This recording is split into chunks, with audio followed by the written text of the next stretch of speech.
பொய் சொல்கிறதுக்கு இல்லைங்க, ஏழைங்களுக்கு வந்து இப்போ இலவச பஸ் கொடுத்துருக்காரு. ஏன்னா அந்த இலவச பஸ்ன்றது ரொம்ப உதவியாக இருக்கும். திமுக வரணும், இல்லைன்னா தாவேகா வரணும். ஏன்னா வேறு வழி இல்லை. அதிமுக வந்து சுத்தமாக எதுவுமே இல்லாமல் இழந்துருச்சு, களை இழந்துருச்சு. நான் தான் தெளிவாக சொல்லிட்டேன், திராவிட முன்னேற்ற கழகம் மக்கள் வருவத அரசாங்கம். திமுக தாவேகாக்கு தாங்க போட்டி. ரெண்டு பேருக்கு நடுவுல தான் போட்டியே. ஒன்னு டிவிகே, இன்னொன்னு டிஎம்கே.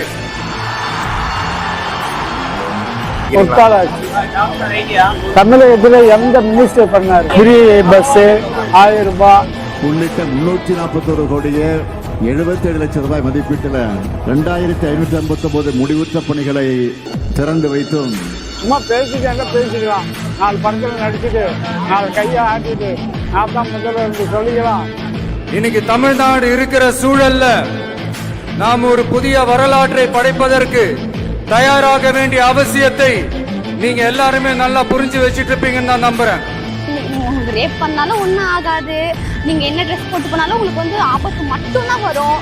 அது மட்டும் இல்லாம உங்களுக்கு ரேஷன்ல அவங்க கொடுக்குற காசு அது சொல்லி கட்டுவாரு. நாங்க வந்து ஃப்ரீ பஸ் விட்டுருக்கோம். ஆனா ஃப்ரீ பஸ் நிக்குதான்னு கேட்டா நிக்கவே இல்லை. அது மட்டும் இல்ல, மாற்றுத்திறனாளி முதியோர் ஈஸியா ஏறுவதற்கு தாழ்தள பேருந்துகள், மின் பேருந்துகள், ஏசி பேருந்துகள். கேவலம் இன்ஸ்டால ரீல்ஸ் பண்ற பொண்ணுகிட்ட போய் காசு கொடுத்து ப்ரமோஷன் பண்ணிருக்காரு. இதெல்லாம் எங்க போறது?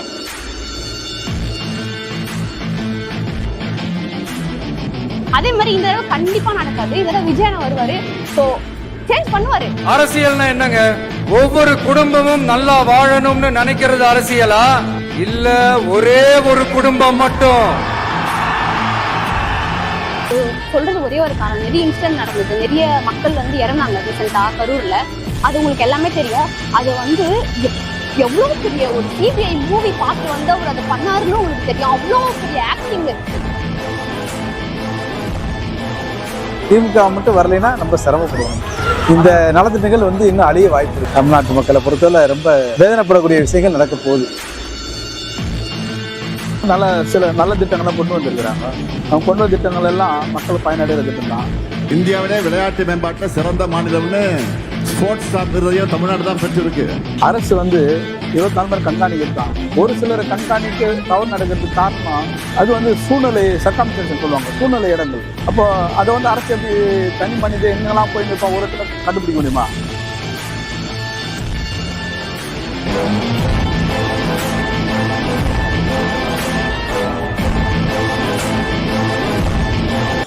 அண்ணா, திமுகவோட 5 ஆண்டு ஆட்சி காலம் வந்து எப்படி இருக்குன்னு நினைக்கிறீங்கண்ணா?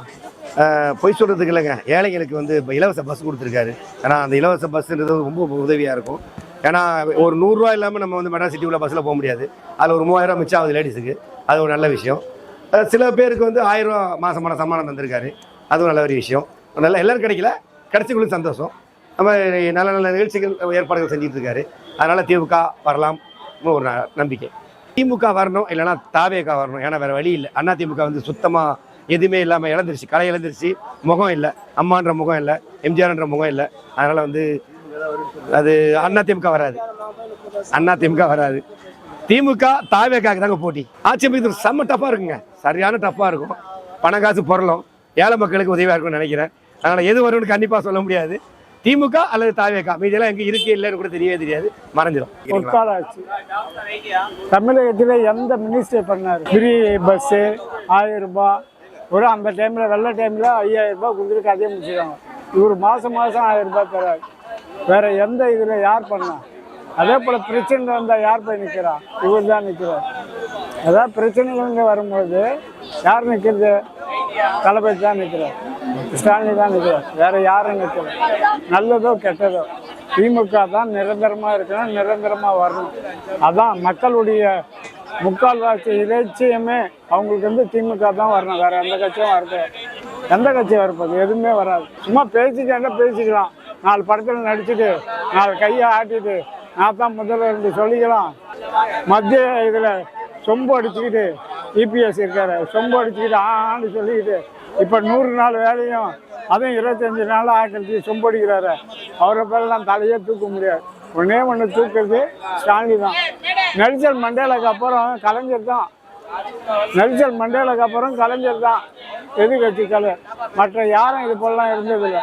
இப்போ ஜெயிலுக்கு போய் எத்தனை வருஷம் ஆகுது? ஜெயலலிதா போய் எத்தனை வருஷம் ஆகுது? 10 வருஷம் கூட ஆகல. 58 கட்சி. அதே போல் டிஎம்கே இருந்ததா? டிஎம்கே இருக்காது. ஏன்னு கேட்டால் அவங்க கொள்கைக்காக வாழ்றான், கூட்டாளிகளுக்காக வாழ மாட்டான். கொள்கைக்காக வாழ்றேன் டிஎம்கே. நான் எப்படி இருக்கேன்னு நினைக்கிறேன்னா ஒண்ணுமே இல்லை, இப்போ நார்மலா இருக்கு, எதுவுமே இல்லை. இப்போ நீங்கள் உங்களுக்கு ரேப் பண்ணாலும் ஒன்றும் ஆகாது, நீங்கள் என்ன ட்ரெஸ் போட்டு போனாலும் உங்களுக்கு வந்து ஆபத்து மட்டும்தான் வரும். அது மட்டும் இல்லாமல் உங்களுக்கு ரேஷனில் அவங்க கொடுக்குற காசு அதை சொல்லி சொல்லி கட்டுவார். நாங்கள் வந்து ஃப்ரீ பஸ் விட்டுருக்கோம், ஆனால் அந்த ஃப்ரீ பஸ் நிற்குதான்னு கேட்டால் நிற்கிறதே கிடையாது. ஆக்சுவலி ரெட்டில்ஸ்க்கு பஸ் கிடையாது, மாதாவரம்க்கு சொல்லவா வேணும். அந்த புத்துக்கோயிலான போய் காலேஜ் நிற்கிறேன்னா ஒரு நிமிஷம் கூட பஸ்ஸே வரதில்லை. 1/2 hour நிற்கிறேன், 1 hour நிற்கிறேன். அதுக்காகவே 10 மணி காலேஜுக்கு 6 மணிக்கு போய் நின்னா தான் வந்து பஸ் பிடிச்சி போக வேண்டியதாக இருக்குது. இதெல்லாம் நான் எங்கே சொல்கிறது?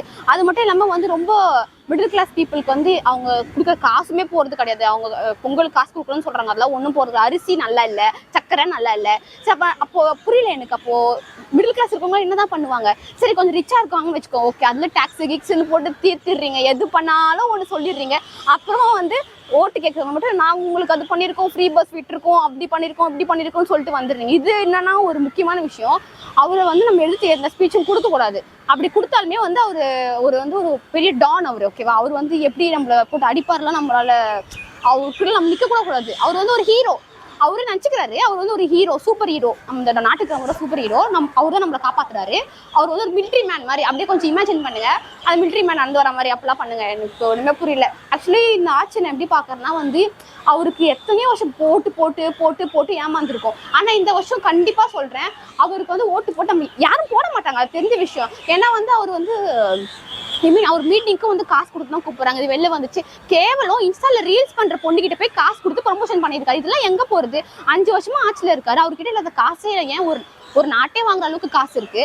அப்போ எதுக்கு ஒரு 200 ரூபாய் 300 ரூபாய் 1000 ரூபாய்லாம் அவருக்கு ஒரு காசே கிடையாது. அதெல்லாம் கொடுத்து ப்ரொமோஷன் பண்ண வைக்கிறாங்க. மிச்சர் கொடுக்குறாங்க, போயிட்டு மிச்சர் தனி பேக்கெட் கொடுக்குறாங்க, அதுக்கும் போறாங்க மக்கள்.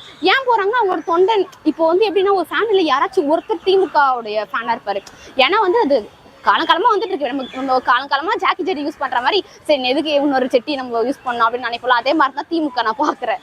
ஏன்னா வந்து அது வந்து சும்மா ஒரு ஆசை, போய் வாங்கி வச்சுக்கோமே, காலங்காலமாக வாங்குறோமா, என்ன ஒரு 10 ரூபாய் எக்ஸ்ட்ரா போட்டு வாங்க முடியுது. அதே மாதிரி தான் சரி அதே மாதிரி எங்கள் அம்மா சொல்கிறாங்க, சரி போட்டு விடலாமா டிஎம்க்கு, அப்படி தான் இப்படி போட்டு விடலாம் சொல்லிட்டு எங்கள் அப்பா போட்டு ஒன்றுமே இல்லை. எங்கள் ஃபேமிலி கீழே தான் இருக்குது, மேலே வந்த மாதிரி தெரியல. அதே மாதிரி இந்த தடவை கண்டிப்பாக நடக்காது. இந்த தடவை விஜயனை வருவார், ஸோ சேஞ்ச் பண்ணுவார். நீங்க போட்டு பாருங்க ஒரு தடவை. என்ன இத்தனை 5 வருஷம் ஏமாந்தீங்க, அவர் ஏமாத்த மாட்டாரு. சொல்றது ஒரே ஒரு காரணம், நிறைய இன்சிடென்ட் நடந்தது, நிறைய மக்கள் வந்து இறந்தாங்க ரீசெண்டா கரூர்ல. அது உங்களுக்கு எல்லாமே தெரியும். அது வந்து எவ்வளோ பெரிய ஒரு சிபிஐ மூவி பார்த்துட்டு வந்து அவர் அதை பண்ணாருன்னு உங்களுக்கு தெரியும். அவ்வளோ பெரிய ஆக்டிங். எனக்கு புரியலங்க. இப்போ விஜய் அவருக்கு தெரியாத ஆக்டிங்காங்க. அவரு பெரிய லெவல் ஸ்டார்.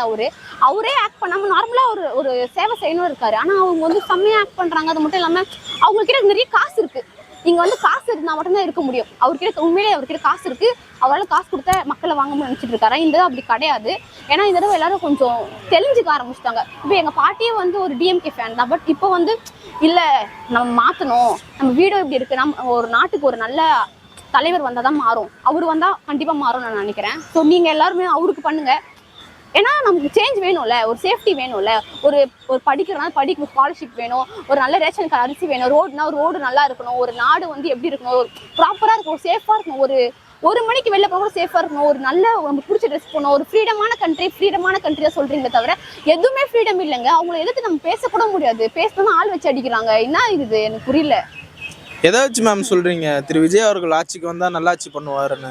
என்ன ப்ரோ, அவர் நிறைய விஷயத்துல வாய்ஸ் ஓவரே கொடுக்க மாட்டேங்கிறாரு. திருப்பரங்குன்றம் இஷ்யூலாம் அவர் வாய்ஸ் ஓவரே கொடுக்கல. ஸோ அதை எதாச்சும் விஜயை பொறுத்த வரைக்கும் வாய் பேச்சு கிடையாது, செயல்.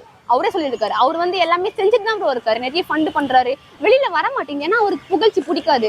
நம்மளால ஒருத்தவங்க நல்லா இருக்காங்களா, இன்னொருத்தவங்க தெரியக்கூடாது. அதுதான் அது வந்து திமுக கிட்ட கிடையாது. ஒரு அரிசி மூட்டை எத்தனை போய் வச்சுட்டாங்கன்னா அவ்வளவுதான் 10 கேமரா. அது ஒரு லட்டு கொடுக்குறாங்க ப்ரோ, உங்களுக்கு வீட்டுக்கிட்ட லட்டு கொடுக்குறாங்க, அவ்வளோ கேமரா. அதுவும் குட்டி குட்டி பசங்க, வீட்டில் இருக்க பசங்களெல்லாம் வந்து கூட்டிட்டு போயிட்டு 200 ரூபாய் கொடுக்குறேன். அந்த ஐயோ கடவுளே, அந்த எலெக்ஷன் கூட்டம் சேர்க்கறது என்ன மாதாவாரத்தில் கேட்டு பாருங்க, எல்லாத்துக்கும் காசு 500 ரூபாய் கொடுக்குறாங்க சின்ன சின்ன பசங்களுக்கு. அவங்க எல்லாரும் போறாங்க. ஏன்னா அவங்க மக்களை தப்பு சொல்லல, ஏன்னா அவங்களுக்கு அந்த காசு அந்த டைம்ல தேவைப்படுது. அவங்க மிடில் கிளாஸ், அதனால அவங்க போறாங்க. அதனால இவங்க பெரிய ஆட்சிலாம் கண்டிப்பா சொல்றேன். இந்த திமுகலாம் வர சான்ஸே கிடையாது ப்ரோ. மக்கள் வந்து கொஞ்சம் தெரிஞ்சுக்கிட்டாங்க.